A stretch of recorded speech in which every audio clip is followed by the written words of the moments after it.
With Lacoute, hello, bonjour. It's great to be here today. Let me begin by acknowledging that we are on the traditional unceded territory of the Algonquin and Anishinaabe people. Thank you for joining us as we are here to share two very important announcements about the action we're taking on the cost of food in the North. We know that northern communities face challenges, food prices keep rising, and remote families feel it the most. Nous savons que les communautés du Nord sont confrontées à de nombreux enjeux. Le prix des denrées alimentaires ne cesse d'augmenter et ce sont les familles isolées qui en souffrent le plus. Distance, fuel, and shipping costs make these necessities even more expensive. We need to take action so that Northerners can afford the basics. When it comes to addressing these challenges in the North, we recognize that the most effective solutions come from those who live and breathe the Northern experience. That is why I'm so pleased to announce the appointment of former president of Nunavut Tunungwik Incorporated, Ms. Aluki Koterik, as the Minister Special Representative to provide an independent external review of the Nutrition North Canada program. I want to thank her for taking on this important role, and I'm confident her expertise and dedication will greatly benefit Northerners and all Canadians. Je tiens à la remercier d'avoir assumé ce rôle important et je suis convaincu que son expertise et son développement profiteront grandement aux habitants du Nord. Ms. Koterik will start immediately to engage with national and regional Indigenous organizations, retailers, transportation providers, and other stakeholders, as well as relevant federal government organizations to review the program. A final report with the recommendations will be delivered in 2026. As an Inuk and Northerner from Igloolik, Ms. Koterik brings exceptional knowledge and personal experience to this role. She is deeply committed to including Inuit culture and language in public programs and services, making sure they benefit Inuit communities. Only someone with first-hand knowledge, equipped with the right tools and deep cultural understanding, can truly provide us with a path forward that will work for Northerners. I'm thrilled about Ms. Koterik's appointment and can't wait to work with her in this new capacity. In parallel to her work as Minister's Special Representative, I'm also announcing today that up to $20 million in funding has been set aside under Nutrition North to help meet the increasing food security challenges facing children and families in the North. These subsidies are already helping to make nutritious food more affordable for Northern families. For example, in Kinget, Nunavut, 4 liters of milk would have cost over $39, compared to a much more reasonable, albeit still high, $11.99 with the subsidy. In Igloolik, bananas are $5.16 a kilo versus $12.11 without the subsidy. The prices of many items are still far too expensive, but we are making progress. Already 124 northern communities from Labrador to Yukon are seeing the cost reduction of these subsidies. As Minister of Nutrition North Canada and Minister responsible for the Canadian Northern Economic Development Agency, I will continue to work tirelessly so that nutritious, healthy food remains affordable in many northern communities. This is absolutely necessary to ensure the health and well-being of northern families.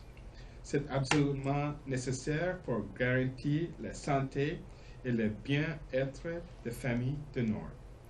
Working hand in hand with Indigenous leaders to ensure food security in northern communities is what reconciliation is all about. But by turning our promises into actions, we can build a future where Northerners have control over their food systems with access to healthy, culturally appropriate foods through subsidies and other programs. Kuyanamik, thank you, merci. And I'd now like to invite Ms. Aluki Koterik to say a few words. Hoyan na may marer kuves punga Minister Tikkwang Manga. Good afternoon, everyone. I'm very honored to be appointed by the Minister Anandasangaree. Thank you. I think this is a very important role. I'm most familiar with Nunavut and Inuit Nunangat. In Nunavut, 7 out of 10 children go to bed hungry every night. And we know that statistic, and it's unacceptable. And I'm really thrilled to be appointed to this position because I feel like I will have the opportunity to build on things that currently work. Having been the former president of Nunavut Tungavik Incorporated, for instance, I was very pleased with the Harvester Support Grant that was able to support harvesters to get good, nutritious food from our lands.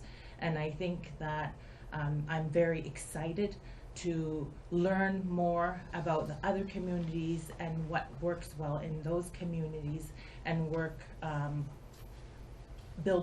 having a building block on, for instance, the Inuit Nunangat food security strategy. So I'm looking forward to this opportunity to build on those experiences and learn new things and convey very pragmatic recommendations to the Government of Canada on this, because I think I'm always saying, as Inuit, we're very pragmatic and we take the long view, and I hope that I'm able to use those strengths to be able to deliver something that would be useful for the Government of Canada, and most importantly for us as Inuit, Inuit Nunangat, and for Northerners across the North. Hoyanami. Loki, thank you for your leadership, and I'm so excited that you will be taking on this very important role. I have a question for Ms. Kutik to start off. Hi, Loki. For Canadians who may be watching that may not understand why such a review is needed of the Nutrition North program, I'm wondering if maybe you can describe your experience with the program and maybe some of the challenges that you've seen with it. I think there's been a lot of questions about how the subsidies have actually reached the consumer, and so it's really important that there be a review, and I know there's a current evaluation happening by the Canadian government. I think my role will be to look at the current program and see if there's any ways it could become more efficient or more effective, or if there are other programs that would help support, ensure that Northerners get nutritious, good food at a efficient or kind of cost-effective manner. So what's been your experience with the program, though, shopping in Iqaluit and in other communities? I mean, like everyone, food costs are very expensive in Iqaluit and across Nunavut, across the north. So my experience has not been any different than anyone else who's experienced the high cost of food. In fact, sometimes there are occasions that you have a craving for something and you go to the store and you pick it up and you realize how much it is, then you decide at that moment your craving is not that strong and you will not have it. So I think that's a very common experience that Northerners have, and it's often a treat when you travel to the south, southern Canada, and you'll see with our airlines, for instance, that so many of us travel around with big Rubbermaid tubs, because any opportunity we have to go to the south, we fill it up with groceries to bring back home. So I think that's a very common experience, and I will say, and that's a privilege for some Northerners, because of course not all Northerners have the opportunity or have ever been to the south of Canada. Particularly with the baggage rules in place that came in last year too. Particularly with the baggage rules that came into place last year. Oh yes, it's so true. And now I hear the airline is being sold, but that's another story. So Fraser from APTN, I just wanted to pick up on that a little bit. We did an investigation last year that showed the Northern store was like many grocery stores in this inflationary times, they were taking advantage of prices and actually raising their prices, and that not all the subsidy, of course, is being returned to the consumer. And that they had really not been transparent at all. So will the government actually, if you find out this is the case and confirm it, make moves to ensure that all the subsidy goes back to the consumers, and that if stores like the Northern Store are doing this, there'll be penalties and they will not see any of this subsidy? Thank you, Fraser. Thank you for that question. And certainly, you know, I have watched the documentary, and of course, we're concerned about the allegations that were made there.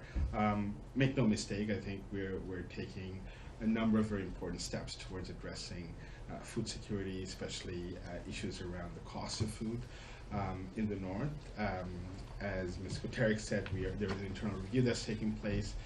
The MSR role is a very broad mandate where we're looking for advice that will enable us to make the right decision, and if there are inconsistencies or if there's issues around potential issues around savings not being passed on, we will take decisive action. That's not, I won't make any qualms about it. We will take decisive action. On top of that, one of the things that I think we're exploring right now, I've spoken to Minister Francois Philippe Champagne as well, is to look at the issues around the Competition Bureau, whether there are possibilities where if there are costs that are somewhat fixed, if their prices are not quite up to market conditions, it may be appropriate for the Competition Bureau to also look at this issue in the north especially, and to highlight to Canadians what that means.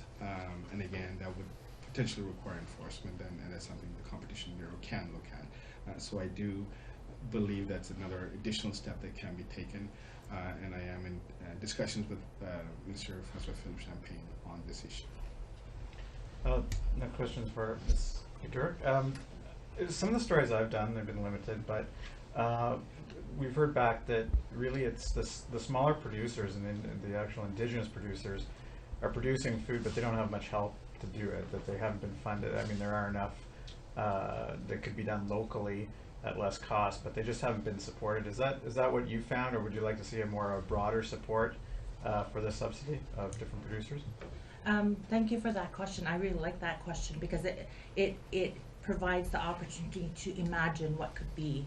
I've had the opportunity to travel to Greenland, and they have open markets where they have food from the land that the Inuit have harvested. And I've often wondered why we don't have that, for instance, in Nunavut. And so I think for me, just embarking on this journey, I'm open to all the possibilities and trying to figure out how do we best support Northerners to be able to get good, nutritious food that meets their food preference, celebrates the culture, but is also cost effective. So that I'm going very broad with it in my mind right now, but I will say that sometimes we have big, bold dreams that we might not be able to achieve. And I guess as I go on this journey, I'll see more and more what could pragmatically be possible. Maybe there are barriers to why that doesn't occur here in Canada when it does in Greenland, for instance. I have a question for the Minister. Minister, the Indigenous and Northern Affairs Committee back in 2021 had come out with a recommendation to do this exact thing, to have an external review. Just as well, last year, your predecessor had said that the government was not planning to do that he switched tunes and said that they would. Why has the government been so resistant to taking this step in the past? I can appreciate this hasn't been your file for that time, but why has it been so resistant, and why now? Well, to be very clear, you know, I took on this role in December, and basically from the beginning of my mandate on the North, I have tasked the department with moving forward on a ministerial special representative. Obviously, the process takes a little bit of time in order to do the proper vetting and applications, and I think we've moved as fast as we can in order to ensure that the MSR is appointed and they have the mandate to be able to do the work they're tasked to do. This is a very serious issue. I've been to the North a number of times since my appointment. I'm going back tomorrow to Nunavut, and it's very difficult when you look at the cost of food for families to make ends meet. and it is something that we have to double down on, and to ensure that we have every single tool that we're able to unleash on attacking food, the cost of food and food security, to be done so in the north. And this is a very important step, as well as the additional $20 million investments into Nutrition North. I think are very critical steps towards ensuring greater food security. Just on that $20 million, I think last year's annual budget for the program was $144 million. That goes up by 5% a year to account for inflation. So $20 million, quick math, about 15% of the budget from last year. Realistically, what can that money do for the program?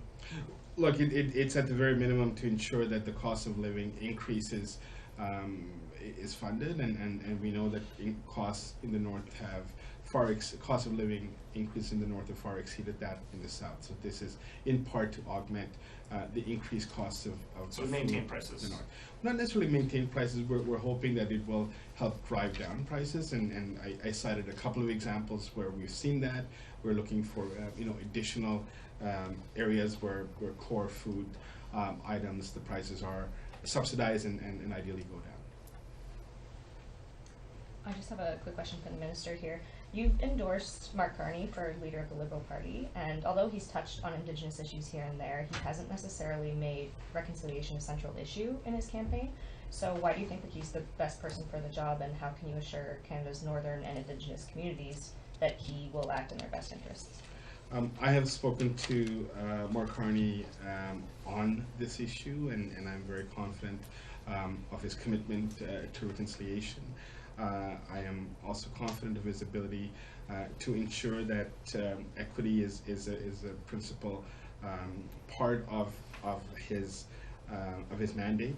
I have also been in touch with many colleagues who I consider to be quite progressive and who have been leaders, including Mr. Haidu, Mr. Miller, former Minister Lametti, and I believe that we are very much in alignment, that Mark Carney represents the best possible leader for Canada, including on issues around reconciliation. I've also heard from a number of Indigenous leaders from coast to coast to coast who reaffirm that. So I'm very, very comfortable in endorsing him. I know there's a debate tonight, and I'm very confident that that he will be the best alternative to Pierre Poilievre. As you know, Mr. Poilievre went to the north. He made some very important announcements about the north, but without bringing in northerners. So I do believe there's a fundamental difference in the way Mr. Carney will address reconciliation in comparison to the alternative. Okay, and then just on a different point, you both mentioned the importance of food security, especially when it comes to children in the north. The NDP has been demanding that the Inuit Child First Initiative be extended, and although the funding for the program runs out next month, will you extend it? What's your response to that? Look, this is a very important initiative. It's supported thousands of young people in the north, especially in Nunavut. We very much have been working to ensure that the program continues in Nunavut, and Mr. Haidu has been tasked to work on that. It is part of her portfolio.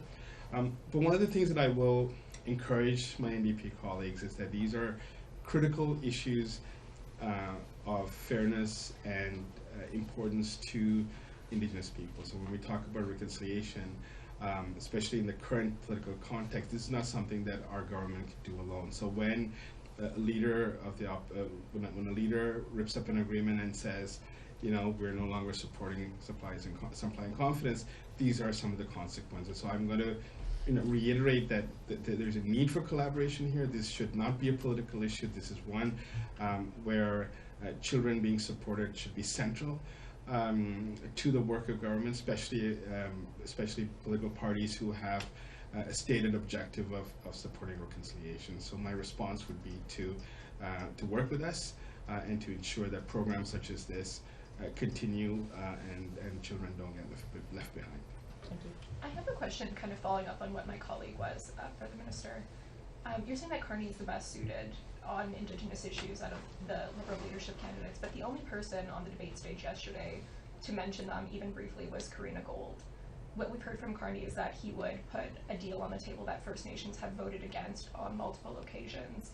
I'm just kind of confused as to how he would be the best person if he's putting forward things that communities don't want. He hasn't talked about it publicly besides that one thing that communities don't want. I'm going to just, in a broader context, I think it's important that more conversations and more discussions take place around reconciliation. I think it needs to be part of the national debate, and I'm very confident that in today's debate these issues will come out.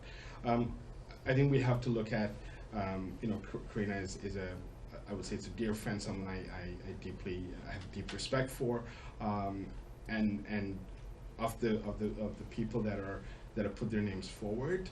I believe that Mark Carney does represent the best alternative to Pierre Poilievre. He would be the one that can build an economy as well as ensure that nobody's left behind.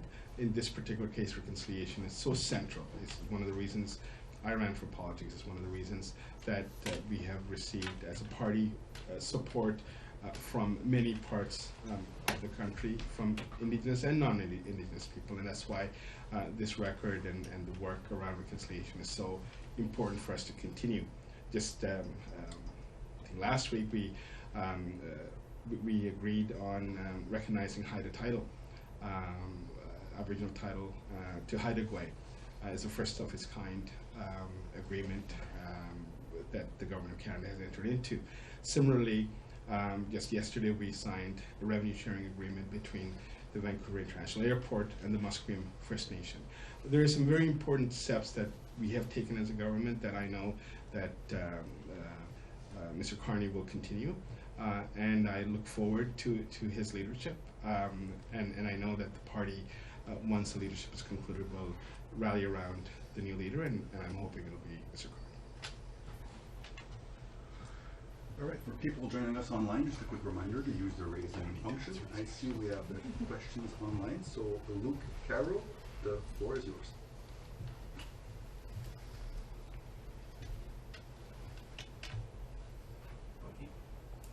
Luke, we can't hear you.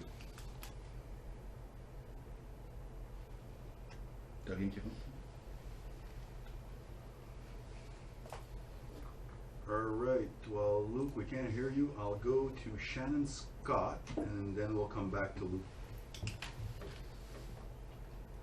Hi, thank you. Ms. Katerk, I'm wondering for our audience for Igalak today, if you could explain your role and what you hope to achieve in Inuktitut.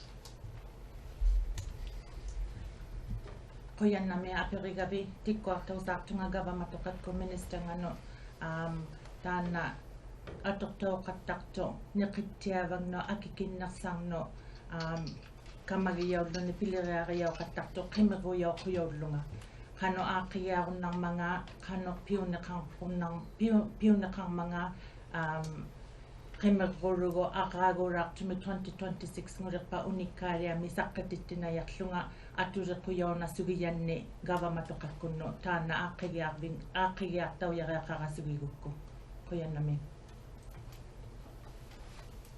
Follow-up? Yeah, Nakomik.